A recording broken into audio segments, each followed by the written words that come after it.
I'm going to show you how you can train your hands to play minor chords instantly. So let's start with what minor chords are, and more specifically, what the word minor actually means. Most all music exists in a key. Every key has the same numbers. These are called scale degrees. Like a major scale would be 1, 2, 3, 4, 5, 6, 7, and then 8. The word minor refers to the third note of a major scale. The third note of the scale is lowered by a half step. Now there are lots of different types of minor chords: minor 7s, minor 9s, minor 7 flat 5, minor 6, but the word minor means the same thing in all of them, and it's that third note of the scale is lowered by a half step. The chord symbol is often a lowercase m, but there's other variations as well. It might be M-I-N, or sometimes you see a little dash symbol, and that also means minor. I'll never forget the time a lady started taking piano lessons with me. We started playing a song with chords, and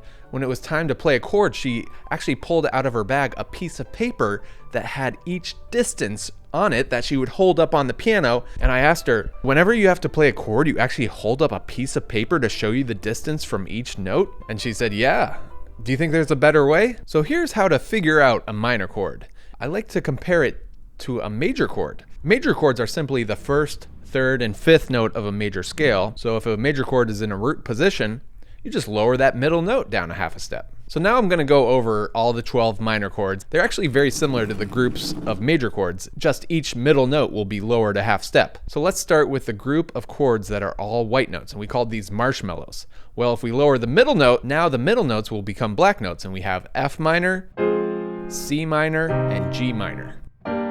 The next group of chords were called a tree and a blizzard because the middle notes were sharp. Now if we lower those sharps down, those chords become all white notes. So now we have D minor, A minor, and E minor.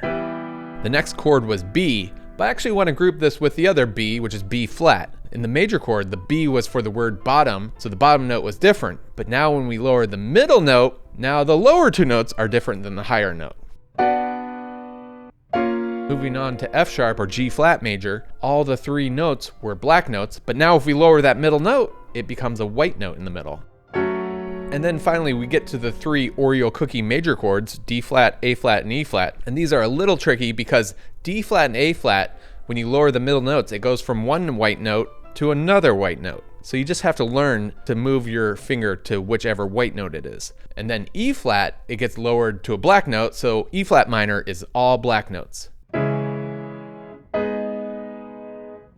And those are all 12 minor chords. Now let's talk about how to train your hands to play them easily. Just like the major chords, I would recommend to learn these chromatically, which means playing every white and black note in order, going up and down one octave. I recommend doing this as slow as you need to go to make sure you can move from one to the next without a mistake. And again, you could break this into sections. From C to E flat and back. The next section is from E to G and back down. The top section is from A flat to B and back. But I also want to give you one other tip that can help train your hands, which is what I call a zigzag, where you go up 2 notes and then you go down 1, and then you go up 2, and then you go down 1, and just keep repeating that. This allows your hands to be constantly going back and forth, and actually you play these chords way more times than if you simply go up and down. So once you get the 12 minor chords down, you can start to speed up playing them chromatically. I recommend getting it up and down one octave in under 30 seconds.